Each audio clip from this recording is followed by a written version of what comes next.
warahmatullahi wabarakatuh. Halo anak-anak, apa kabar? Bu Indah doakan kalian dan keluarga selalu sehat-sehat ya. Kali ini Bu Indah akan menyampaikan layanan dasar bidang bimbingan belajar dengan topik strategi belajar. Nah, adapun materinya adalah belajar dengan mind map. Bu Indah harapkan setelah mendapatkan materi ini, kalian akan mendapatkan wawasan, pemahaman tentang strategi belajar baru yang akan membantu kalian belajar lebih efektif. Oke, langsung kita mulai aja ya. Anak-anak pernah kan mengalami kesulitan belajar, merasa kurang bersemangat, sering menunda-nunda pekerjaan, akhirnya berimbas pada menurunnya prestasi belajar.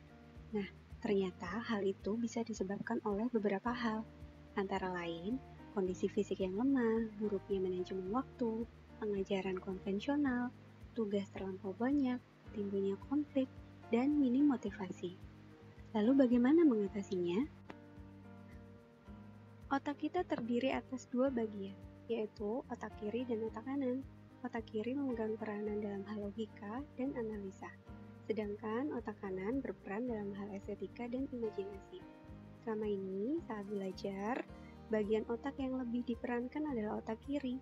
Padahal jika keduanya digunakan secara seimbang, maka akan mendapatkan hasil belajar yang maksimal.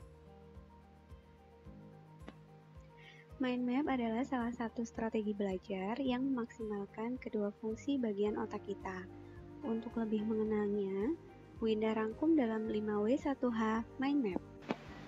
Mind map merupakan suatu teknik mencatat kreatif untuk mengelola informasi secara menyeluruh.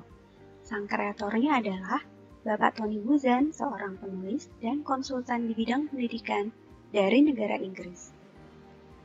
Mind map mampu mengumpulkan sejumlah besar data di satu tempat, menyenangkan untuk dibaca serta meningkatkan kreativitas.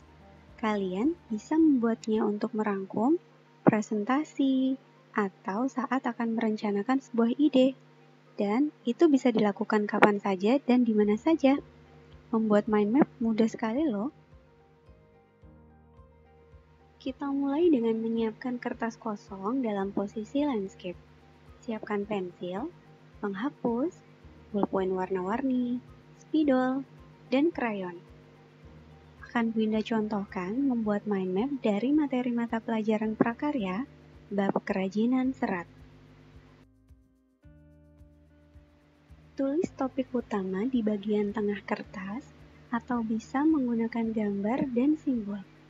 Kemudian, buat cabang-cabang utama dari sub-bab kerajinan serat.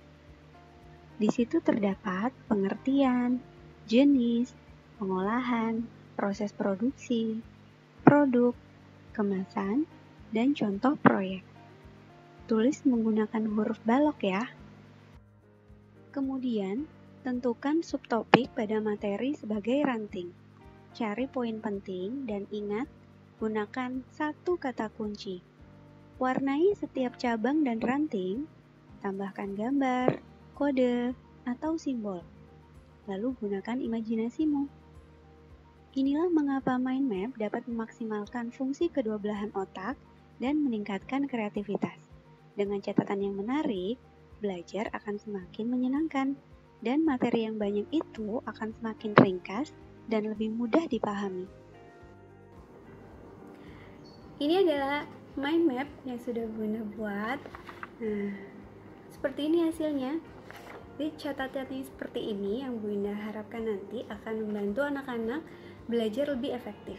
Demikian materi yang bisa Bu Indah sampaikan. Bu Indah harap anak-anak mendapatkan banyak manfaat dari apa yang sudah Bu Indah tayangkan hari ini.